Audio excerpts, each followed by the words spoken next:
அனைவருக்கும் வணக்கம்.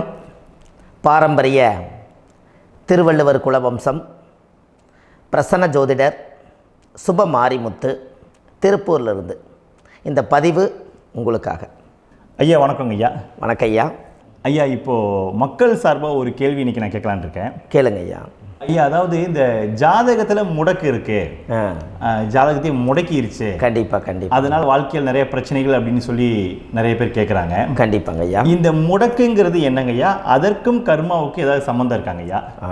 ரொம்ப பற்றி சொன்னீங்கன்னா ரொம்ப உதவியாக இருக்குங்க. நல்ல கேள்விங்க ஐயா. இந்த கர்மாவே முதல்ல எங்கேருந்து வருது அப்படிங்கிறது தான் இப்போ நம்ம சொல்ல போகிறோம். இதுவரைக்கும் எத்தனையோ கருத்துக்களெல்லாம் நீங்கள் இந்த உலகத்தில் கேட்டிருப்பீங்க.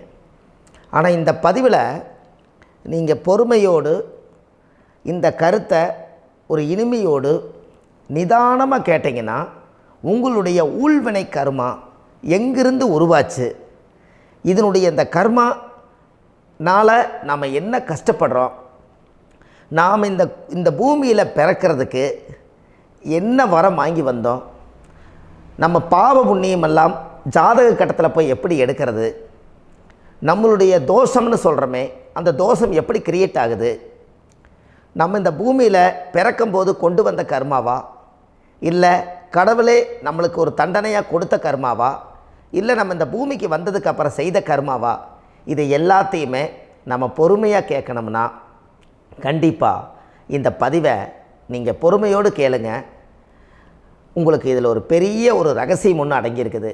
அந்த ரகசியத்தை தான் இன்றைக்கி இந்த உலகத்துக்கு அரங்கேற்றம் பண்ணுறேன். இந்த முடக்கு நம்ம ஐயா கேட்டதில் ஒரு அற்புதமான ஒரு விஷயம் என்ன அப்படின்னு கேட்டிங்கன்னா, முடக்குங்கிறது அந்த காலத்தில் பெரிய திறமையை கட்டி போட்டு வச்சுட்டா நம்மனால் அது இயங்க முடியுமா? முடியாது இல்லைங்களா ஐயா? முடியாது. அப்போது அதே மாதிரி ஜாதக கட்டத்தில் நமக்கு வேண்டிய யோகத்தை கடவுளே நம்மளுக்கு நாம் செய்த பாவத்தினால அது முடக்கி வச்சிருச்சுன்னா அந்த பாவகத்தை அந்த ஜாதகர் அனுபவிக்க முடியுமா? அனுபவிக்க முடியாது. அப்போது அந்த அனுபவிக்க முடியாமல் வெளி உலகத்தில் போய் நம்ம தேடி போன பிறவியில் செய்த பாவத்தை இந்த பிறவியில் நீங்கள் தேடி கண்டுபிடிச்சி வாழ்க்கையில் நீங்கள் எப்போ மேலுக்கு வர்றது? அப்போது அந்த கர்மா 12 ராசி கட்டத்துக்குள்ள 27 நட்சத்திரத்தில் 9 கிரகங்களுக்குள்ள ஒரு பெரிய ஒரு ஆத்துமாத்துமான கர்மா, உங்கள் பூர்வ ஜென்ம கர்மா இதுக்குள்ளே எங்கேயோ ஒரு இடத்துல முடங்கியிருக்குது. இந்த முடக்க மட்டும் உங்கள் ஜாதகத்தில் நீங்கள் கண்டுபிடிச்சிட்டிங்கன்னா ஹைலைட்டாக வாழ்கிறதுக்கு, இந்த உலகத்தில் சுதந்திரமான வாழ்க்கை வாழ்கிறதுக்கு ஒரு மிகப்பெரிய பொக்கிஷம் உங்கள் ஜாதகத்துக்குள்ளேயே இருக்குது. அப்போது அந்த ஜாதகத்துக்குள்ளே நாம் போன பிறவியில் நம்ம கர்மா நாம் என்ன செய்திருப்போன்னு உங்களுக்குள்ளே பெரிய குழப்பம் இருக்கும். என்னங்க ஐயா, நீங்கள் என்ன கர்மா பண்ணிட்டு வந்தீங்க, நாம் போன பிறவியில் நம்ம யாரை ஒரு வதச்சோம், யாரை நம்ம மனசை புண்படுத்தினோம், நம்ம தாத்தாவுக்கு சோறு போட்டோமா, நம்ம பாட்டனுக்கு சோறு போட்டோமா, நம்ம முப்பாட்டனுக்கு சோறு போட்டோமா, நம்ம கொள்ளுப்பாட்டனுக்கு சோறு போட்டோமா, அப்போ நம்ம அப்பாவுக்கு நம்மளை பெற்றவருக்கு நம்ம சாப்பாடு கொடுத்தோமா, இவங்களுக்கெல்லாம் நம்ம சேவை பணிமடைகள் செஞ்சோமா, நம்மளுடைய உறவுகளுக்கெல்லாம் அரவணைச்சு போனோமா, நம்மளுடைய இந்த மாதிரி நாம் இரத்த சம்பந்த உறவுகளை இருந்து தான் இந்த உலகத்துக்கு நம்ம வெளியில் வந்திருப்போம். அப்போது வெளியில் நீங்கள் நிற்கிறீங்க, அப்படியே மேலே போய் பார்த்தீங்கன்னா ஒரு 7 தலைமுறையில் ஒவ்வொருத்தரும் செய்த கர்மாவெல்லாம் நம்ம பிளட்டு ரிலேட்டிவாக இப்போ நீங்கள் கரண்ட்டில் இருக்கிறவங்க கிட்ட தான் டெபாசிட் பண்ணியிருக்கோம். அப்போ இது தெரியாமல் நாம் ஜாதகத்துக்குள்ளே போய் தசாபுத்தி நல்லா தனுங்க இருக்குது, நான் ரொம்ப கஷ்டப்படுறேன், என் ஜாதகத்தில் போய் பார்த்தேன் எல்லா கிரகங்களும் நல்ல வலிமையாக இருக்குன்னு தான் சொன்னாங்க, ஆனால் இன்னும் என்னுடைய கடன் அடையலை, இன்னும் என்னோடய கர்ம தீர்ந்த மாதிரியே தெரியல, எனக்குள்ளே ஒரு தாட்டு என்னமோ நான் ஒரு பின்தங்கின வாழ்க்கையிலே வாழ்ந்துட்டுருக்கேன் அப்படின்னு நீங்கள் சொல்லும்போது, அப்போ இதையெல்லாம் தாண்டி ஒரு கர்மா உங்களுடைய ராசி கட்டத்துக்குள்ளே எங்கேயோ ஒரு பக்கத்தில் ரகசியமாக புதைஞ்சிருக்கு. அப்போது அந்த ரகசியமாக புதைஞ்சிக்கக்கூடிய அந்த முடக்கு தான் இன்றைக்கி இந்த உலகத்துக்குள்ளே நீங்கள் தெரிஞ்சுக்கக்கூடிய விஷயம். அப்போ அந்த முடக்குங்கிறது ஒன்று உண்மை. இந்த உலகத்துக்கு நம்மளை எல்லாத்துலேயும் நல்லா யோசிச்சு பாருங்கள். 12 ராசி கட்டம் இருக்குதுங்களா ஐயா? ஆமாங்க ஐயா. ஆனால் கிரகம் எத்தனை இருக்குதுங்க? 9 தான் இருக்குங்க ஐயா. ஆமாம், 12 ராசிக்கு 12 கட்டத்துக்கு 12 கிரகம் கொடுத்துருக்கலாமல்ல கடவுள்.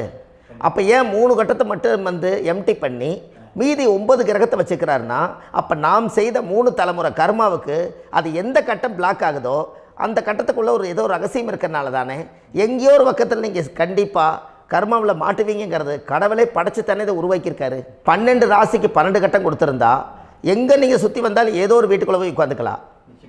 ஆனால் ஒரு வீடு சுத்தமாக இருக்குது, ஒரு வீட்டில் 4 கிரகம் இருக்குது, ஒரு வீட்டில் 3 கிரகம் இருக்குது, ஒரு வீட்டில் 5 கிரகம் இருக்குது, ஒரு 3 வீடு 4 வீடு காலியாக இருக்குது. அப்போ எங்கேயோ ஒரு ராசி கட்டத்துக்குள்ளேயே கடவுளுடைய கர்மா விளையாட்டு, அது ரகசிய விளையாட்டு தான். அப்போது இந்த இடத்துல தான் உங்கள் ஜாதகத்தில் முடக்கு இருக்குது. இந்த முடக்கை நீங்கள் எப்படியெல்லாம் அதை ஆராய்ச்சி பண்ணி கண்டுபிடிக்க முடியும் அப்படிங்கிற ஒரு விஷயத்தை தான் இன்றைக்கி நம்ம இந்த உலகத்துக்குள்ளே இதை நுழைக்க போகிறேன். இப்போ அப்பா செய்த பாவம்னு ஒன்று இருக்குமில்லங்க ஐயா, நம்ம அறியாத வயசில் தெரியாதில்ல, அப்பா செய்த பாவம்னு இருக்கும். அப்பாவுடைய சொத்து பிள்ளைக்குத்தானா, அப்பாவுடைய பாவம் பிள்ளைக்குத்தானே, என்னங்க ஐயா? சரி, அப்போ தாத்தா இருக்கிறாரு, தாத்தாவுடைய கர்மா உயிர் எங்கே எழுதி வைக்கிறாருங்க? அப்போது மகனை விட்டுறாரு. அப்போ தாத்தா மாதிரியே முகம் இருக்குது, தாத்தா மாதிரியே அவருடைய நடை உடை பாவனை இருக்குது, அவர் தாத்தாவுடைய ஜீனு தான் அப்படின்னு இவர் சொல்லும்போது, அப்போ தாத்தாவுடைய சொத்து பேரனுக்கு சொந்தம்னா தாத்தாவுடைய பாவம் எங்கே போகுங்க? Very good. அப்போ அப்போது இந்த கர்மா எப்படி டிரான்ஸ்ஃபர் ஆகுதுன்னு உங்களுக்கு தெரியுதா? அப்போ நீங்கள் போன பிறவியில் அந்த தாத்தாவுடைய பேரனை நீங்கள் பிறக்கிறதுக்கு கர்மம் உங்களை செயல்பட வச்சுருக்குது. அதனால் நீங்கள் தாத்தாங்கிறீங்க. அதனால் அந்த கௌரவமாக எங்கள் தாத்தா சம்பாரித்த சொத்து நான் தான் அனுபவிக்கணுங்கிற விதியை நீங்கள் உருவாக்கிறீங்க. அப்போது இந்த ஜாதகத்தில் அந்த ஊழ்வினை தோஷந்தான் ஏதோ ஒரு வழியில் உங்களை கர்மாவை செயல்படுத்துது.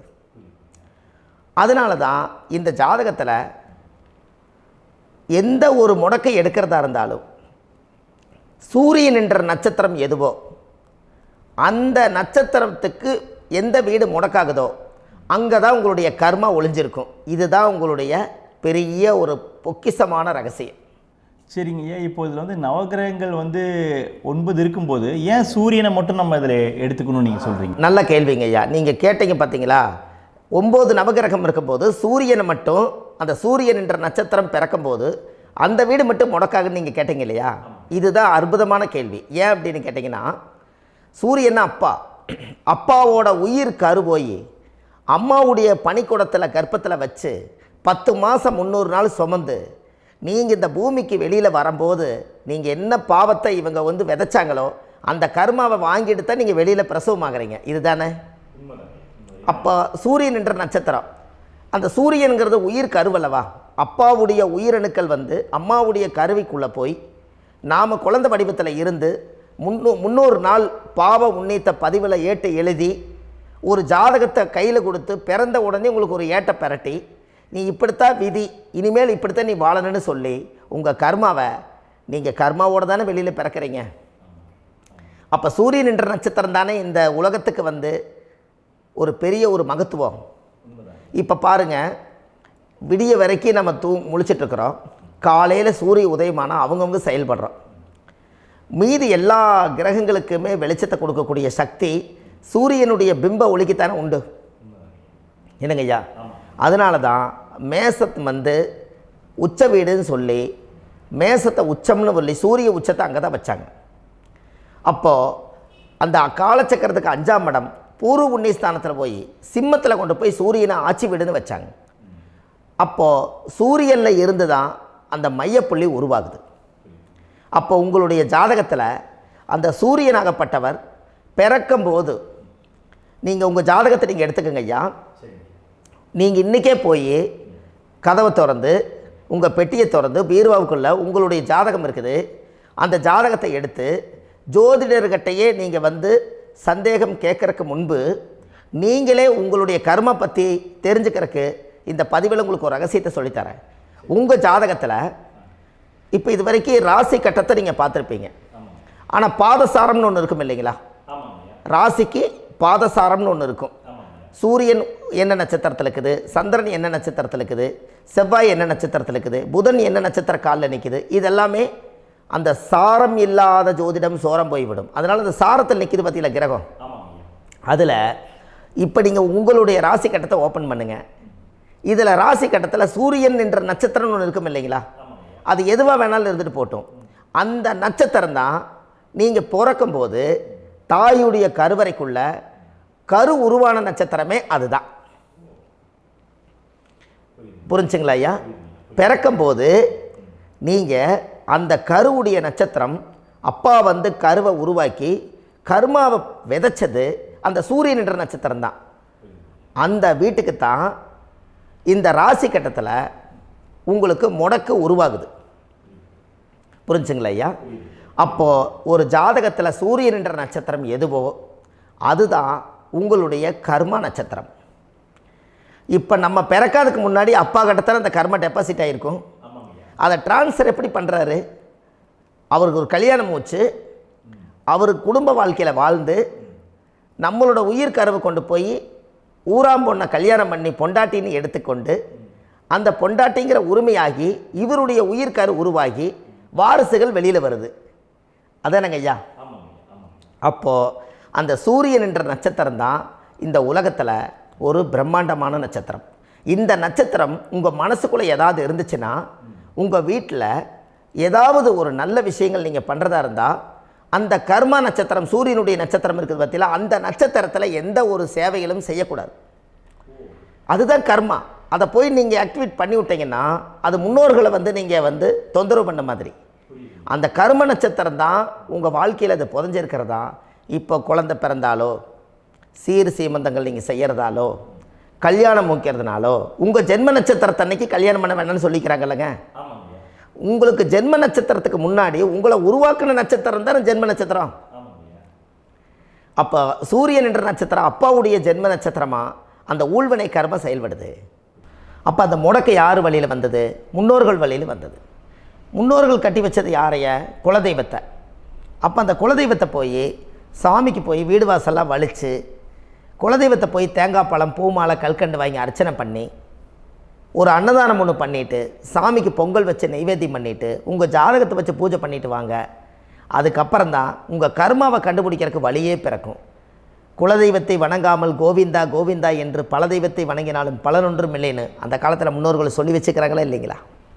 அதனால் கண்டிப்பாக அதை கண்டுபிடிச்சி நீங்கள் அதுக்கு ஒரு நைவேத்தியம் பண்ணால் மட்டும்தான் முதல்ல உங்கள் 5ஆம் பாவம் முன்னோர்கள் அது வேலை செய்யும். குலதெய்வ ஆலயத்துக்கு போயிட்டு வாங்க.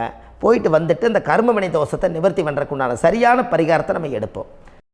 அப்போது உண்மையாலுமே ஒரு ராசி கட்டத்துக்குள்ளே இந்த மாதிரி ஒரு அந்த கர்ம தோஷம் இருப்பதனால இந்த கர்மா தோஷத்துக்கு அந்த முடக்க தோஷங்கிறத நீங்கள் எடுத்து அதை கண்டுபிடிச்சி அந்த சூரியன் என்ற நட்சத்திரம் எந்த ராசி கட்டத்தில் போய் முடக்காயிருக்குதோ அந்த முடக்கு எந்த பாவகம் வந்து நம்மளுக்கு லாக் ஆகிருக்குதோ அந்த பாவகத்துக்கு உண்டான பரிகாரங்கள் அதுக்குரிய ஸ்தலங்கள் அந்த கோவில்களில் போய் சுவாமிக்கு தேங்காய் பழம் பூமாலை கல்கண்டு வாங்கி அர்ச்சனை பண்ணி நீங்கள் அந்த கோவிலுக்குள்ளே போய் உட்காந்து சாமி கும்பிட்டு வந்தீங்கன்னா உங்களுடைய ஜாதகத்தில் இருக்கக்கூடிய அந்த முடக்கு தோசை நீங்கி வாழ்க்கையில் நீங்கள் எதை சாதிக்க வந்தீங்களோ அந்த சாதனையை நீங்கள் சாதிச்சிட்ருப்பீங்க. புரிஞ்சுங்களா ஐயா? ஏன் அப்படின்னா அந்த முடக்கு நட்சத்திரத்துக்குள்ளே தான் ஒரு தோஷம் இருக்குது. இப்போ அந்த காலத்தில் பாருங்கள் ஐயா, முன்னோர்கள் எல்லாம் நிறைய பேர் கோவில் கட்டி வச்சுட்டு போயிருக்காங்களா இல்லைங்களா? இந்த கோவில் எதுக்காக கட்டி வச்சுக்கிறாங்கன்னா அவங்க கட்டினவங்களுக்கும் அந்த முடக்கு தோஷம் இருந்திருக்குது. ராஜாக்கள் இருந்திருக்குது, மன்னர்கள் காலத்தில் இருந்திருக்குது, ஜமீன்தார் காலத்தில் இருந்திருக்குது. இப்போ அவங்களுடைய அமைப்புகள் எல்லாமே முன்னோர்கள் என்னமோ அறியாமல் தெரியாத தன்னடக்கம் இல்லாத ஒரு கர்மாவை இவங்க செஞ்சிட்டாலும் அதுக்குரிய பரிகார ஸ்தலங்களை கொண்டு போய் அந்த காலத்திலே ஜாதகம் பார்த்து நம்ம வந்து முன்னோர்களுடைய பாவத்தை நாம் செய்த பாவத்தையும் தீர்த்துட்டு நமக்கு கீழே அடுத்த சந்ததிகள் அடுத்த தலைமுறைகள் வந்தாலும் இந்த கோவில்களுக்கு வந்து விளக்கு போட்டு சாமி கும்பிட்டு இந்த மண்ணை மிதிச்சிட்டு போனால் அன்னையோடு அந்த கர்மா தீருங்கிறது அந்த காலத்திலேயே முடக்க தோஷ பரிகாரத்தை கோவில் வழியில் அந்த காலத்தை திசை திருப்பி வச்சுருக்காங்க. அப்போ நீங்கள் கோவிலுக்கு போகாமல் கண்டிப்பாக இந்த பரிகாரத்தை நீங்கள் உடைக்க முடியாது. ஏன் உடைக்க முடியாதுன்னா இப்போ நீங்கள் எத்தனை வருஷம் வாழ்கிறீங்க ஐயா? 120 வருஷமே வச்சுக்கோங்க. சூரியன் திசை 6 வருஷம், சந்திரன் திசை 10 வருஷம், செவ்வாய் திசை 7 வருஷம், ராகு திசை 18 வருஷம், குரு திசை 16 வருஷம், சனி திசை 19 வருஷம், புதன் திசை 17 வருஷம், கேது திசை 7 வருஷம், சுக்கிரன் திசை 20 வருஷம். இப்போ நான் சொன்ன டோட்டலெல்லாம் கூட்டிங்கன்னா 120 வருஷம் வரும். இது ஒரு மனிதர் பிறந்து பூரண ஆயுளோடு வாழ்ந்தால் இந்த 120 வருஷம் வாழ்ந்தால் அவர் இந்த பூலோக பதவி விட்டு சிவலோக பதவி போயிடுவார். அதுக்கு பேர் தான் பூரண ஆயுள் என்று பொருள். அப்போ இந்த பூரண ஆயுளை வாழ்ந்தவருக்கு 120 வருஷம். கோயில் எத்தனை வருஷம் வாழுதுங்க ஐயா? கோயில் பழங்காலத்து கோயிலெல்லாம் எத்தனை வருஷம் வாழுதுங்க? 12 வருஷத்துக்கு கும்பாபிஷேகம். அது ஓகே, அது பரவாயில்ல. 12 வருஷத்துக்கு ஒருக்கா பழசை புதுப்பிச்சு கும்பாபிஷேகம் பண்ணி மறுபடியும் அதுக்கு பவர் ஊட்டி சக்தி ஊட்டி அதுக்கு உருவேற்றுறாங்க. நான் சொல்கிறது கோயில் 5000 வருஷம் 4000 வருஷம் பெரிய பெரிய சித்தர்கள், மகான்கள், ரிஷிமார்கள், யோகிகள், சித்தர்கள் இவங்களெல்லாம் போய் கோவில்லையே சிவனையும் பெருமாளையும் வழிபாடு பட்டுட்டு கோவில்லையே ஒரு ஓரத்தில் ஜீவசமாதி ஆயிட்டாங்கன்னு பழைய கால கோயிலில் சித்தர்கள் குடியிருக்காங்களா இல்லைங்களா? இருக்காங்கல்லங்க ஐயா. அப்போது நாம் 120 வருஷம் வாழ்கிறோம், கோவில் 5000 வருஷம் வாழுது. எங்கே சக்தி அதிகமாக இருக்குன்னு சொல்லுங்க? கோவிலில் தாங்க ஐயா. கோயில் தான், அதில் ஒன்றும் மாற்றம் இல்லைங்களே. கோயில் தாங்க. அப்போ கோவிலில் தான் அந்த சக்தி இருக்குதுன்னு நீங்கள் சொல்கிறீங்க. அப்போ உங்களுடைய கர்மாவை உடைக்கிறதுக்கு 120 வருஷம் பெருசா 5000 வருஷம் பெருசான்னு சொல்லுங்கள்? 5000 தாங்க. அப்போ 5000 வருஷம் உள்ள அலைகள் எத்தனை அந்த சிவனுக்கு இப்போ சிவன் கோயிலே உங்களுக்கு முடக்கு தோஷத்துக்கு ஒரு கோயில் வருதுன்னு வச்சுக்கோங்க. அந்த கோவிலில் எத்தனை முடக்குகளுக்கு உண்டான கோவில்கள், எத்தனை பழங்களை ஊற்றி சாமிக்கு அபிஷேகம் பண்ணியிருப்பாங்க, எத்தனை பால் கூட ஊற்றிருப்பாங்க, பன்னீர், தேன், இளநீ, மஞ்சள் நீர், திருமஞ்சனம், அபிஷேகம், பொங்கல், நைவேத்தியம் இத்தனையும் செஞ்சு அந்த சிவனை சிவனாக பார்த்து அந்த கருவறைக்குள்ள ஒரு கிராணங்கள் வரும்போதும் கூட பாதுகாப்பு பண்ணி வச்சு நல்ல சக்தியோடு அந்த கருவறையை புத்தியோடு அவங்க வேலை செஞ்சு அந்த காலத்தில் வச்சுருக்காங்களா இல்லைங்களா? அப்போது நம்ம வீட்டை அவ்வளோ சுத்தமாக வச்சுருக்க முடியுமா? என்னதான் வாஸ்து இருந்தாலும் முடியாது இல்லைங்களா? அப்போது அவ்வளவு ஒரு பவர்ஃபுல்லான கோவில் அந்த முடக்கு தோஷத்துக்குள்ளே ரகசியமாக அந்த கோயில் அடங்கியிருக்குது. உங்கள் ஜாதகத்துக்குள்ளே உண்மையாலுமே ஊழ்வினை கோயில், கர்மவினை கோயில் அதுக்குள்ளே இருக்குது.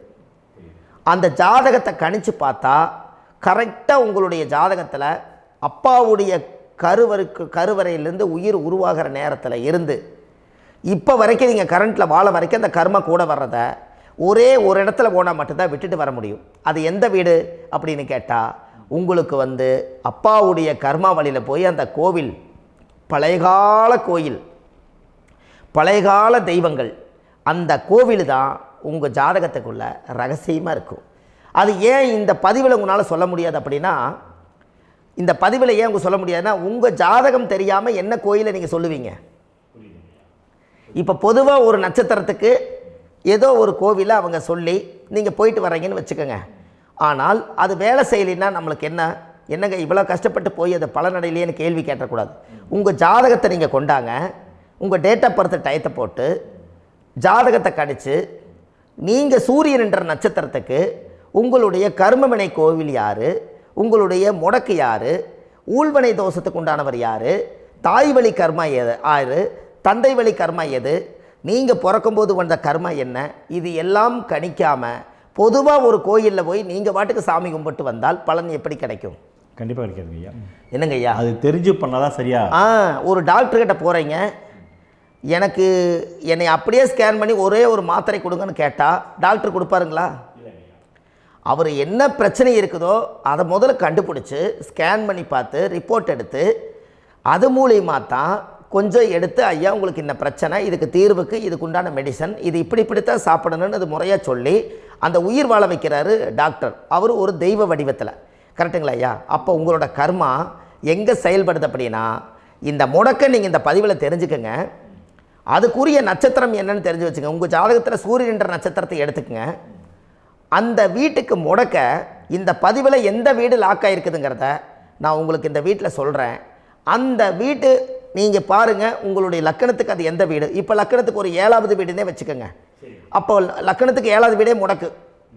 அப்படி ஒரு முடக்கு ஆகிப்போச்சுன்னா ஒரு ஜாதகத்தில் லக்கணம் தான் 1, 7ஆம் இடம்ங்கிறது மனைவி ஸ்தானம். ஒரு ஆணுடைய ஜாதகத்துக்கு 7ஆம் இடம் தான் மனைவி. அவருக்கு நல்ல மனைவி அமையாமல் ஆடம்பரம் இருந்தும் வீடு அரண்மனை மாதிரி இருந்தும் அந்த மனைவியை ஒரு சந்தோஷமாக அவர் அனுபவிக்க முடியாது. புரிஞ்சுங்களா ஐயா? சந்தோஷமாக அனுபவிக்க முடியாது. ஏன் அப்படி? 7ஆம் இடத்துல தான் அவரோட கர்மா உட்கார்ந்துருக்குது. கரெக்டாக சொன்னீங்க. 7ஆம் இடத்துல தான் அந்த கர்மா உட்கார்ந்துருக்குது. அப்போ அந்த 7ஆம் இடத்துல இருக்கக்கூடிய அந்த கர்மா போன பிறவியில் நீ மனைவிக்கு சோறு போடாமல் மனைவியை கட்டி வச்சு அடிக்கிறதும், மனைவியை துன்புறுத்துறதும், அந்த மனைவி இருக்கவே இன்னொரு வாழ்க்கைக்குள்ளே போகிறதும், இங்கே வாழ வேண்டிய தாம்பத்திய சந்தோஷத்தை கொண்டு போய் இன்னொரு இடத்துல கொடுக்கறதும், தெரிஞ்சிருந்தே நம்மளுடைய மனசுக்குள்ளே திருடுத்தனமாக வாழ்கிறதும், இது எல்லா கர்மாவும் போன பிறவியில் நாம் செய்த ஊழ்வினை கர்மா தான் உங்கள் ஜாதகத்தில் 7ஆம் இடம் முடக்கு. அப்போ அந்த 7ஆம் இடம் முடக்கா இருந்துச்சுன்னா கண்டிப்பாக உங்கள் ஜாதகத்தில் நீங்கள் என்ன அனுபவிச்சிட முடியும்? நல்ல நண்பர்கள் கிடைக்க மாட்டாங்க, நல்ல ஒரு பார்ட்னர்ஷிப் அமையாது, நல்ல ஒரு நட்பு வட்டங்களில் எதையும் அனுபவிக்க விடாது, ஒரு அங்கீகாரமான உறவுகளில் போய் நம்ம ஸ்ட்ராங்காக நிற்க முடியாது. 7ஆம் இடம் என்பது தாம்பத்திய வாழ்க்கை, பூர்த்தி இல்லாத வாழ்க்கையாக இருக்கும்.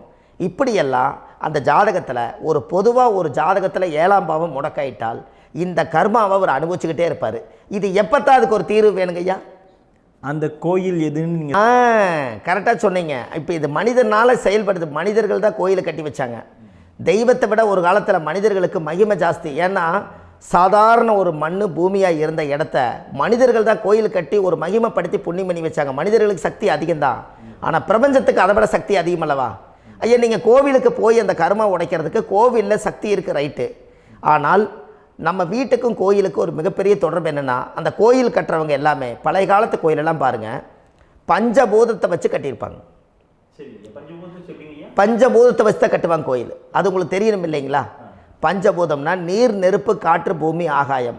இந்த பஞ்சபூதத்தினுடைய சக்திகள் எல்லாம் ஒரே நேர்கோட்டுக்கு என்னைக்கு வருதோ அன்னைக்கு தான் அந்த கோவிலுடைய பாலக்கால் போட்டு 1000-2000 வருஷம் நிலச்சி நிற்கிறது. காரணம், இந்த பிரபஞ்சத்தில் பஞ்சபூதம் எப்படி நிலச்சி நிற்குதோ அதுபோல் 5000 வருஷம் நிற்கிறதுக்கு அந்த பஞ்சபூத சக்தி வச்சு தான் சாமி சிலையை பிரதிஷ்டை பண்ணி வச்சுருப்பாங்க. அதனால தான் இந்த கோயில்கள் எல்லாம் 5000 வருஷமாயும் எத்தனையோ கிராணங்களை எல்லாம் தப்பிச்சிருக்கிறதுக்கு காரணம். அப்பேற்பட்ட புண்ணிய ஸ்தலம் உங்களுக்கு எதுன்னு தெரியணும் அல்லவா? என்னங்கய்யா? அப்பேற்பட்ட புண்ணிய ஸ்தலம் உங்களுக்கு எதுன்னு தெரிஞ்சால் தானே நீங்கள் போய் செய்ய முடியும், இல்லாட்டி கண்டிப்பாக தெரியாது. அப்போ இந்த முடக்கு தோஷத்தை கடவுள்கிட்ட கொண்டு போய் ஒப்படைக்கணும். நாம் பிறக்கும் போது கொண்டு வந்த கர்மாவை நாம் இருக்கும் காலத்தில் கொண்டு போய் இந்த கர்மாவை சுத்தப்படுத்தி, நீங்கள் பாவ ஆத்மாவை இந்த பூமியில் பிறந்து பூலோகத்தில் எல்லா புண்ணியத்தையும் செஞ்சுட்டு இந்த பூலோகத்தை விட்டு நீங்கள் போகும்போது புனித ஆத்மாவாக போகணுன்னா உங்கள் கர்மாவை கொண்டுட்டு போகாதீங்க, கர்மாவை நிவர்த்தி செய்யுங்க. என்னங்கய்யா? அப்போ கர்மாவை சுத்தப்படுத்துங்க. கர்மாவை சுத்தப்படுத்திட்டு உங்களுக்கு பிறக்கிற குழந்தைகளுக்கு அந்த கர்மாவை டிரான்ஸ்ஃபர் பண்ணாமல் உங்களோட நில் பண்ணுங்க. ஒரு உதாரணம் சொல்லட்டுங்களா ஐயா? ஒரு காந்தம் ஒன்று இருக்குது இல்லைங்களா? ஒரு காந்தம்ங்கிறது ஒரு தாத்தாவாக வச்சுக்கோங்க. ஒரு இரும்பை கொண்டு போய் வச்சா ஒட்டு மோட்டாதா? அப்போ ஒட்டுனோடனே காந்தம்ங்கிறது தாத்தா, அவருக்கு பிறந்த வாரிசுக்கு அந்த கர்ம டிரான்ஸ்ஃபர் ஆயிருமா? சரி, இன்னொரு இரும்பை கொண்டு போய் வைங்க, ஒட்டு மோட்டாதா? அப்போ அது பேரனுக்கு வைங்க, பேரனுக்கு வந்துருச்சு அந்த கர்மா. இன்னொரு இரும்பை கொண்டு போய் வைங்க, அந்த காந்தத்துக்கு நேர் இன்னொன்று வைங்க, ஒட்டு மோட்டாதா? அப்போ அதை கொண்டு போய் நம்ம கொள்ளு பேரனுக்கு வைங்க. இப்படியே டிரான்ஸ்ஃபர் ஆகி தலைமுறையாக இந்த கர்மா தொடர்ந்துக்கிட்டே இருக்குது. இந்த இடத்துல கொண்டு போய் காந்தத்துக்கு இரும்பு ஒட்டிகிட்டே இருக்குதுல்ல, இந்த இடத்துல ஒரு மரக்கட்டை செஞ்சு கொண்டு போய் கரெக்டாக வச்சுக்கினே போட்டுமா? அந்த மரக்கட்டையை கொண்டு போய் வைக்கிறவர் யார்? மரக்கட்டை வச்சுட்டு அடுத்த வாரிசு புனிதமாக பிறந்துட்டு அந்த மேலே இருக்கிற கர்மாலாம் இந்த அடுத்த இதுக்கு வராதில்ல. இதுதாங்க ஐயா கர்மா. தொடர்ந்து வரக்கூடிய கர்மாவை அதை நில் பண்ணணுங்கிறதுக்கு பேர் தான் இந்த உதாரணத்தை சொன்னவங்களுக்கு. அப்போ நாம் இந்த பூலோகத்தில் நம்ம ஒரு தாயுடைய கருவறையில் இருந்து தொப்புள் கொடி அறுக்கும் நேரம் நாம் என்ன கர்மாவை வாங்கி வந்திருந்தாலும் அதையெல்லாம் ஆராய்ச்சி செய்து ஜாதகத்தில் முழுமையாக கண்டுபிடிச்சி ஒரு காலம் இல்லைனாலும் ஒரு காலம் நம்ம நல்லா இருக்கிறதுக்காக, நம்ம வாரிசுகள் எல்லாம் நலமடைஞ்சு வளமடைஞ்சு வர்றதுக்காக இந்த கர்மா தோஷத்தை கரெக்டாக கண்டுபிடிச்சி சரியான கோவிலுக்கு போய் நீங்கள் கர்மாவை நிவர்த்தி பண்ணி அங்கே பூஜை புனஸ்தானங்கள், சகசரநாம பூஜைகள், ஓமங்கள், வழிபாடுகள் இதெல்லாம் நீங்கள் செஞ்சு உங்களுடைய பாவத்தை எல்லாம் கழித்து உங்கள் ஜாதகத்தவே யோகமாக மாற்ற முடியும். கண்டிப்பாக மாற்ற முடியும். ஏன்னா நம்ம யாரை நம்பி செய்கிறோம்? சரியான கடவுள்கிட்ட வழிகாமிக்க போகிறோம். அப்போ கடவுள் பொய்யாயிருவாரா? ஐயா நம்ம அதாவது அந்த காலத்தை சொல்லுவாங்க, சத்தியுள்ள சாமி கும்பிட்டு புத்தி உள்ள உள்ளே பெக்கணும்னு சொன்னாங்க. 16 வதபதன்னு பெக்கலை, எல்லாம் அறிவோடு பெற்றாங்க. அதனால் எல்லாமே தாய் தந்தைகள் பேச்சை கேட்டாங்க. அன்றைக்கி எல்லாருமே தாய் தந்தைகளுக்கு தூணாக நின்னாங்க. அப்போ அந்த காலத்தில் சத்தியுள்ள சாமி கும்பிட்டு புத்தி உள்ள உள்ளே பெக்கணும்னு சொல்லி அன்றைக்கி அறிவோடு பெற்று இந்த கர்மாவை ஆளுக்கு ஒரு கர்மாவை டிரான்ஸ்ஃபரை பிரித்து எல்லாரும் சுத்தப்படுத்தினாங்க. இன்றைக்கி நம்ம ஒரு குழந்தை 2 குழந்தை பெற்று வச்சுருக்கோம். அவங்களுக்கே இவ்வளவு கர்மா வந்துருச்சுன்னா இந்த குழந்தைகளுக்கு என்னைக்கு இந்த கர்மாவை போய் கண்டுபிடிச்சி நீங்கள் எப்போ சரி பண்ணுவீங்கன்னு. அப்போ இந்த வாழ்க்கையில் ஏதோ ஒரு பிரபஞ்ச சக்தி நம்மளை அறியாமல் என்னமோ ஒரு இயக்கத்தில் கொண்டு போய் விட்டுருச்சுங்களா? அப்போ இனிமேலாவது இந்த கர்மாவில் இருந்து கண்டிப்பாக நம்ம நிவர்த்தி ஆகணும்னு சொன்னால் இந்த முடக்கு தோஷத்தை யாரெல்லாம் கண்டுபிடிச்சி இந்த ஊழ்வினை கர்மாவில் இருந்து நாம் கருவறையில் சுமக்கும் போது 10 மாதம் நீங்களாம் என்னென்ன நினச்சிருப்பீங்க? அதாவது கருவறைக்குள்ள கருப்பாக ஒரு பிண்டம் இடப்பக்கம் கிடக்கையில் இந்த பூமிக்கு வரும்போது நீங்கள் என்னென்ன நினச்சிருப்பீங்க? இந்த பிறந்ததுக்கு அப்புறம் வந்து தான் அம்மா தெரியுது, அப்பா தெரியுது, தாத்தா தெரியுது, பாட்டி தெரியுது, இந்த உலகத்தில் கண்கொள்ளாத காட்சிகள் எல்லாம் தெரியுது, எல்லாம் தெரியுது. ஆனால் 10 மாதம் உங்கள் வாழ்க்கையில் நீங்கள் இருக்கும்போது நீங்கள் என்னென்னலாம் நினச்சி இந்த பதிவில் இறைவன் கொடுத்தாரோ அதையெல்லாம் அனுபவிக்கத்தான் வந்தீங்க. அதுக்கு இடையில இருக்கிறதான கர்மா. இந்த ஒரு விஷயம் உங்களுக்கு கிடச்சிருச்சுன்னா நீங்கள் எல்லாருமே ராஜயோகமாக பிழைப்பீங்கள்ல. இதில் ஏழை பணக்கார யாரையுமே சொல்ல வரல. அவங்க பிறக்கும்போது புண்ணியத்தை பொறுத்து தான் போன ஜென்மத்தில் நம்ம என்ன புண்ணியங்கள் பண்ணி வச்சோமோ அந்த புண்ணியத்தில் இன்றைக்கி நல்லா வாழ்கிறாங்க. ஒருத்தர் கேட்டார், என் ஜாதகத்தில்ங்க எங்கூட படித்தவர் இடம் வாங்கிட்டார், வீடு வாசல் கட்டிட்டார், தொழில் பண்ணிட்டார், நல்லா இருக்கார், ஆனால் நான் இன்னும் அப்படியே தான் இருக்கிறேங்கன்னு ஒருத்தர் கேட்டார். அதுக்கு ஒரு கருத்து என்னென்னா, டேட் ஆஃப் பர்த் ஒன்று தான், டைம் ஒன்று தானே வச்சுக்கோங்க. அவங்க அப்பா செஞ்ச புண்ணியம் வேறு, நீங்கள் செஞ்ச பாவங்கள் வேறு. அவர் செஞ்ச புண்ணியத்தினால அவருக்கு எல்லாமே முன்னாடி கிடைக்கிது. நீ கர்மாவெல்லாம் கழிச்சிட்டின்னா பின்னாடி கிடைக்க போகுது. இதில் மற்றவங்களை பற்றி வேற்றுமையாக நினைக்கிறதுல எந்த ஒரு இதுவுமே இல்லை. அப்போ ஒருத்தர் பார்த்து ஒருத்தர் வாழ வேண்டாம். உங்களுடைய சுய அறிவை வச்சு இந்த பூலோகத்தில் இந்த பூமியில் நீங்கள் 4 தெரிஞ்சு நல்ல விதமாக கற்றுக்கிட்டு இந்த உலகத்தில் சிறப்பாக வாழ கற்றுக்குங்க. அதுக்கு அந்த ஊழ்வினை தோஷத்தை கண்டுபிடிங்க. உங்களுக்குன்னு ஒரு முடக்கு இருக்குதுங்கிறத இன்றைக்கி நீங்கள் எழுதி வைங்க. அதை எப்படியாவது கண்டுபிடிங்க, அதை தேடுங்க. ஒரு முறை நீங்கள் ஜாதகத்தை கொண்டு வாங்க. அந்த ஜாதகத்தை கொண்டு வந்து உங்கள் பாவகத்தில் எத்தனாம் பாவம் முடக்காயிருக்குதுன்னு பாருங்கள். அந்த பாவகம் முடக்காயிருச்சுன்னா உங்கள் வாழ்க்கையில் அதிலிருந்து உங்களால் வெளியில் வரவே முடியாது, கண்டிப்பாக வர முடியாது. அதை நீங்கள் கண்டுபிடிச்சா மட்டும்தான் நீங்கள் மேலே வர முடியும். ஏன்னா நிறைய பரிகாரங்கள், பூஜைகள், யாகங்கள், ஓமங்கள் எல்லாம் செய்து வச்சும் கூட அந்த கர்மவினைக்கு உண்டான கோவிலுக்கு போய் அந்த 5000 வருஷ பழமை வாய்ந்த தெய்வத்துக்கிட்ட போய் நீங்கள் முறையிட்டு விளக்கு போட்டு உங்கள் கர்மத்தை எல்லாம் நான் நீ தான் தீர்த்து கொடுக்கணும்னு சொல்லி நம்பிக்கையோடு நீங்கள் போய் அந்த சரணாகதி அடையிறீங்க பாருங்கள், அங்கே தான் உங்கள் கர்மாவை எடுத்து விடுறாரு. அப்போ இந்த ரகசியம் உங்களுக்கு வேணுமல்லவா? அப்போ உங்கள் ஜாதகத்தில் எங்கே முடங்கி அதுக்குரிய கோவில்கள் எல்லாம் என்ன, அதுக்கு தான பரிகாரம் என்ன, அதுக்கு நீர் பரிகாரம் என்ன, யாத்திரை பரிகாரங்கள் என்ன, நீங்கள் வீட்டில் இருந்தே செயல்படுத்தக்கூடிய பரிகாரங்கள் என்ன, பரிகாரம் கோவிலுக்கு போய்த்தான் நடக்குமா, இல்லை நாம் வீட்டில் வச்சு வணங்குறதுனால நடக்குமா, நாம் செய்யக்கூடிய தர்ம பரிகாரங்கள் என்ன, தான பரிகாரங்கள் என்ன, இப்படி பல விதமாக இருக்கிறனால உங்கள் ஜாதகத்துக்கு எந்த மாதிரி பரிகாரம் கனெக்ட் ஆகுதுங்கிறது தெரியணும். இது தெரியாமல் கண்டிப்பாக உங்களால் செயல்படுத்துறது ரொம்ப கஷ்டம். இதனால் இதை நீங்கள் தெரிஞ்சுக்கணும்னா இப்போ நம்ம பாருங்கள், நீங்கள் அந்த தெரிஞ்சுக்கிட்டாலே உங்கள் வாழ்க்கையில் ஒரு டைம் தான் நீங்கள் தெரிஞ்சுக்க போகிறீங்க. உங்களுடைய கர்மா என்ன, நீங்கள் எங்கே செயல்பட்டு போயிட்டுருக்கிறீங்க, உங்கள் போகிற பாதை சரியா இல்லை அந்த பாதையில் முள்ளு கல் இருக்குதா, இது எல்லாம் உங்களுக்கு தெரியலனா இந்த முடக்கை கண்டுபிடிக்கக்கூடிய சக்தி வாய்ந்த இந்த கர்மாவை நிவர்த்தி பண்ணுறதுக்கு வழிகள் இருக்குது. அதனால் நீங்கள் கண்டிப்பாக இந்த முடக்கை தெரிஞ்சுக்கணும். இந்த முடக்கு ராசினா என்ன உண்மையாலுமே உங்கள் வாழ்க்கையில் நீங்கள் தெரிஞ்சு இனிமேல் உங்கள் வாழ்க்கையில் இதுவரையிலும் கர்மாவுக்குள்ளேயே கஷ்டப்பட்டீங்க, வழி தெரியாமல் கண்ணை கட்டி காட்டில் விட்ட மாதிரி இருந்தீங்க. இனி அப்படி இருக்க வேண்டாம். உங்கள் ஜாதகத்தில் 12 ராசி கட்டத்தில் 9 கிரகம் போகும், மீனி 3 கிரகம், 3 கட்டம் வந்து உங்களுக்கு எங்கேயோ ஒரு பக்கத்தில் 3 கட்டம் எம்டியாக தான் இருக்கும். கரெக்டுங்களா? அது இல்லாமல் ஒரு ஜாதகம் பிறக்காது. ஏன்னா 9 கிரகத்துக்கு 9 கணக்கு போட்டால் 3 கட்டம் எம்டியாக தான் நிற்குது. அந்த கட்டத்துக்குள்ளே எந்த நட்சத்திரத்தில், எந்த சாரத்தில், எத்தனாவது டிகிரியில், எத்தனாவது பாதசாரத்தில், எத்தனை வெகுளையில், எத்தனை செகண்டுக்குள்ளே இந்த கர்மா உள்ளே புகுந்து உங்களை செயல்படுத்துதுங்கிறத கண்டிப்பாக உங்கள் ஜாதகத்தை கொடுங்க. பார்த்து இந்த விஷயத்தை சொல்கிறேன், நீங்கள் அந்த இடத்துக்கு போய் நிவர்த்தி பண்ணிவிட்டு உங்கள் வாழ்க்கையில் கொஞ்சம் காலம் வாழ போகிறீங்க. பாருங்கள், பிறந்ததுலேருந்து 20 வருஷத்துக்குள்ளே இளமையாக வாழ்கிறீங்க, குழந்தையாக வாழ்கிறீங்க. 20லேருந்து 40 வயசுக்குள்ளே தான் உங்களுக்கு ஒரு பொண்ணை பார்த்து கல்யாணம் பண்ணி ஒரு கரு உருவாக்குறீங்க. அதுக்கப்புறம் 40லேருந்து 60க்குள்ளே குழந்தை பெற்று கடமை முடிச்சிடுறீங்க. 60 வயசுக்கு மேலே ரிட்டையர்ட் ஆகிடுறீங்க. இந்த 20க்கும் 60க்கும் இல்லாத 20லேருந்து இந்த 40 வயசுக்குள்ளே உங்களோட தேடல் என்னவோ அது வாழ வேண்டிய சுகபோகமான வாழ்க்கை எல்லாமே அந்த 40க்குள்ளே தான் இருக்குது. இந்த 40க்குள்ளே இருக்கக்கூடிய வாழ்க்கையை இந்த கர்மா தெரியாமல் காலத்தை வீணாக்க வேண்டாம். வாழ வேண்டிய வயசில் நீங்கள் வாழணும். அதுக்குரிய கர்மாவை நீங்கள் சுத்தப்படுத்துங்க. எப்படியெல்லாம் நீங்கள் சந்தோஷமாக வாழ்கிறீங்கன்னு எனக்கு ஒரு தகவல் கொடுங்க. வேறு லெவலில் நீங்கள் இருப்பீங்க. கண்டிப்பாக இந்த பதிவில் உங்களுக்கு நான் இந்த விஷயத்தை கொடுக்க போகிறேன். இந்த முடக்கு நட்சத்திரங்கள் என்ன அப்படிங்கிறத இந்த பதிவில் நீங்கள் ஒரு நோட் ஒன்று எடுத்துக்கோங்க, குறித்து வச்சுக்கோங்க. இதில் இருந்து அவங்கவுங்களுக்கு முடக்கு நட்சத்திரம் என்னங்கிறத இந்த பதிவில் நான் உங்களுக்கு கொடுக்குறேன். இந்த வீடு தான் அது முடக்குங்கிறத சொல்கிறேன். இதையெல்லாம் நீங்கள் தெரிஞ்சு உங்கள் ஜாதகத்தவே நீங்கள் முடக்கு எடுத்து கண்டிப்பாக உங்கள் வாழ்க்கையில் நீங்கள் நல்லா இருப்பீங்க. அதுக்கு ஒரு நோட் எடுத்து வச்சுக்கோங்க. இது வரைக்கும் கர்மாவை பற்றி நம்ம பேசினோம். உங்கள் ஜாதகத்தில் சூரியன் என்ற நட்சத்திரத்துக்கு தான் முடக்குன்னு சொன்னீங்களே, எந்த வீடுங்கிற ரகசியத்தை இன்றைக்கி நம்ம எல்லோரும் தெரிஞ்சுக்கலாமா? இத்தனை காலமாக நீங்கள் தெரிஞ்சுக்காத ஒரு ரகசியத்தை இன்றைக்கி உங்கள் ஜாதக கட்டத்தில் நீங்களே முடக்க கண்டுபிடிச்சி அதுக்குண்டான பலனை தேட போகிறீங்க. அந்த தேடல் தான் உங்களை கொண்டு போய் உட்கார வைக்க போகுது. ஒரு உதாரணம், உங்கள் ஜாதகத்தில் பாதசாரம் இருக்குது அல்லவா?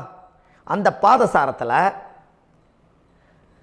சூரியன் என்ற நட்சத்திரம், சூரியன் நின்ற நட்சத்திரம் பாதசாரத்தில் கரெக்டாக எடுங்க.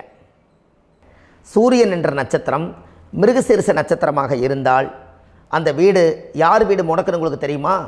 மிதுன ராசி வீடு தான் முடக்கு. அப்போ உங்கள் லக்கணத்துக்கு அது எத்தனாவது வீடுன்னு பாருங்கள். அந்த பாவகத்தை நீங்கள் அனுபவிக்க முடியாது. இந்த முடக்கை மட்டும் நீங்கள் தெரிஞ்சுக்குங்க. இந்த பரிகாரங்கள் எல்லாமே உங்கள் ஜாதகத்தை பார்த்து உங்களுக்கு நான் பலன் எடுக்கிறேன். ஏன்னா பரிகாரம் எல்லாத்துக்கும் ஒரே மாதிரி வராது. நல்லவங்களுக்கும் ஒரே பரிகாரம், கெடுதல் பண்ணவங்களுக்கும் ஒரே பரிகாரம், முற்பிறவியில் செஞ்ச பாவங்களுக்கும் ஒரே பரிகாரம், இந்த பிறவியில் செஞ்ச பாவங்களுக்கும் ஒரே பரிகாரம் வராது. உங்கள் ஜாதகத்தில் டேட் ஆஃப் பர்த் வேறு, டைம் வேறு, பிளேஸ் வேறு, உங்களுடைய ஊரில் ஏதோ ஒரு சூரிய உதயத்தினுடைய எல்லாமே மாறும். அப்போது அதுக்குரிய சமாச்சாரங்கள் உங்களுடைய வழியில் ரகசியமாக தான் இருக்கும். அதை நம்ம கணக்கு போட்டு ஜாதகம் பார்த்து அதில் பிரசன்னப்படியும் இயற்கை பிரசன்னம் போட்டு உங்களுக்கு அந்த சோழி போட்டு பார்த்து உங்களுடைய பிரபஞ்சத்துக்கும் உங்களுக்கும் என்னென்ன கனெக்டிவிட்டி இருக்குதுன்னு பார்த்து அதிலிருந்து கண்டுபிடிச்சி பரிகாரத்தை எடுத்தால் மட்டும்தான் அதிகாரமாக வேலை செய்யும். அப்போ கண்டிப்பாக இந்த மிருகசீரிஷ நட்சத்திரம் தான் உங்களுக்கு சூரியன் என்ற நட்சத்திரம். அப்போ மிருகசீரிஷ நட்சத்திரத்துக்கு உங்கள் வாழ்க்கையில் ஒரு நல்ல ஒரு வெளிச்சம் போட்டு வாழணும்னால் மிதுன வீடு தான் முடக்கு. மிதுனம் ஆரோட வீடு? அது புதனோட வீடு. புதன் யார்? மாமன் வர்க்கம். அப்போ மாமன் வர்க்கத்தில் இருந்து தான் உங்களுக்கு கர்ம வேலை செய்யுது.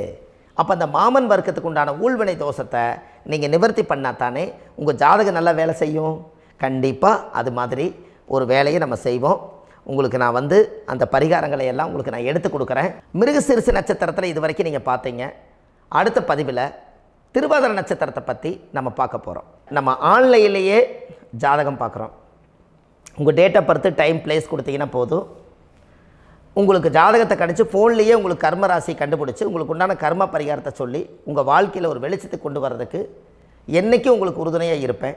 நீங்கள் கண்டிப்பாக இந்த பதிவுகள் எல்லாம் இது உங்களுக்காகத்தான். இது அதிகாலை நேரத்தில் பிரம்ம முகூர்த்தத்தில் இந்த பதிவை உங்களுக்கு முழுமையாக சமர்ப்பணம் பண்ணுறேன். இதை இதை வழி நடத்தி இதைய எப்படியெல்லாம் இந்த முடக்கை கண்டுபிடிச்சி இப்படியெல்லாம் பேச வச்சு அழகு பார்க்க நம்ம முன்னோர்களுடைய ஆசீர்வாதமும் இந்த முடக்கை கண்டுபிடிச்ச குருமார்களும் அவங்களுடைய குடும்ப பாரம்பரிய வம்சாவளிகளும் எல்லாருமே நல்லா இருக்கணும். அதுக்காக இந்த நேரத்தில் நான் அடியேன் சுப மாரிமுத்தாக இருந்து திருப்பூர்லேருந்து இந்த பதிவை உங்களுக்கு நான் கொடுக்குறேன். கண்டிப்பாக இந்த முடக்கு கோயிலுக்கு, இந்த முடக்கு தோஷத்துக்கு உண்மையான பரிகாரங்கள், எளிமையான பரிகாரங்கள் நீங்களே வாழ்க்கையில் செஞ்சு ஆதிகால பரிகாரங்கள் உங்கள் மனசுக்குள்ளே இருக்குது. அதை செயல்படுத்தினா மட்டும் போதும். வாழ்க்கை எங்கேயோ போயிடும். கண்டிப்பாக ஒரு முறை உங்கள் ஜாதகத்தை அனுப்பி வைங்க. உங்களுக்கு நான் பார்த்து பலன் சொல்கிறேன். இன்றைக்கி நான் கொடுத்த பதிவுகள் எல்லாம் உங்களுக்கு ரொம்ப பயனுள்ளதாக இருந்திருக்கும். உங்களுக்கு இது வரைக்கும் எத்தனையோ கர்ம வினைகளை பற்றி தெரியாமல் இருந்திருப்பீங்க. இந்த பதிவில் நிறைய கேட்டு தெரிஞ்சுக்கிட்டீங்க. இதெல்லாம் வாழ்க்கையில் ரொம்ப முக்கியமான பரிகாரங்கள், எளிமையான பரிகாரங்கள். நேராக நீங்கள் கடவுளைத்தான் கெட்டியாக பிடிக்க போகிறீங்க.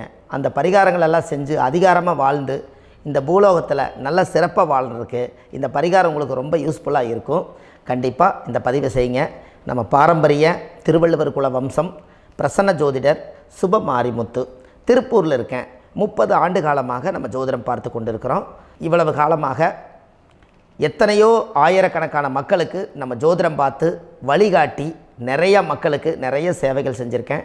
நிறைய கோயில் கட்டி வச்சுருக்கேன், கும்பாபிஷேகங்கள் பண்ணி வச்சுருக்கேன், அன்னதானங்கள் நிறையா பண்ணி வச்சுருக்கேன், புண்ணிய யாத்திரைகள் நிறைய போய் வந்திருக்கேன். மக்களுக்காகவே நான் உங்களுக்கு உழைக்க தயாராக இருக்கேன். இந்த ஜோதிடம் வந்து என்னுடைய ஒரு பாரம்பரியமாக, என்னுடைய அப்பா தாத்தா முன்னோர்கள் இதெல்லாம் எங்களுடைய குலத்தொழில் இது. அதனால் நாங்கள் பாரம்பரியமாக திருவள்ளுவர் குல வம்சம். வள்ளுவர் வாக்குன்னு யூடியூப் சேனலில் போனீங்கன்னா 1000 பரிகாரங்கள் கொடுத்துருக்கேன். அதுவும் உங்களுக்கு ரொம்ப யூஸ்ஃபுல்லாக இருக்கும். வள்ளுவர் வாக்கு அப்படின்னு போடுங்க. அப்படி இல்லைன்னா சுப மாரிமுத்துன்னு போடுங்க. இதில் பரிகாரங்கள் நிறையா கொடுத்துருப்பேன். கண்டிப்பாக இதெல்லாம் நீங்கள் சந்தித்து நீங்கள் ஒரு சப்ஸ்கிரைப் பண்ணி வச்சுக்கோங்க. நான் போடக்கூடிய பதிவுகள் எல்லாமே உங்களுக்கு நோட்டிஃபிகேஷனை வந்துடும். அதனால் நீங்கள் ஒரு சப்ஸ்கிரைப் பண்ணி வச்சுக்கோங்க. தினமும் ஒரு தகவல் உங்களுக்கு கொடுத்துக்கிட்டே இருக்கேன். இதெல்லாமே உங்களுக்கு ஒரு பெரிய சந்தோஷமான நிகழ்ச்சிகள். என்றைக்கும் உங்களோட நான் வாழ்கிறேன். உங்களுடைய குடும்பத்தில் நான் ஒருத்தராக இருந்து குடும்ப ஜோதிடராக நான் இருப்பேன். கண்டிப்பாக ஆயுளுள்ள வரைக்கும் உங்களுக்காக இந்த ஜோதிடத்துக்கு உழைச்சி உங்கள் குடும்பத்தில் ஒருத்தராக நான் வந்து ஒரு ரத்த உறவில் நான் வந்து இந்த பூர்வ ஜென்மத்தில் உங்களுக்கு நான் கடமைப்பட்டிருக்கேன். கண்டிப்பாக அடுத்த பதிவில் உங்களை நான் சந்திக்கிறேன். வாழ்வது ஒரு முறை, வாழ்த்தட்டும் தலைமுறை. நன்றி, வணக்கம்.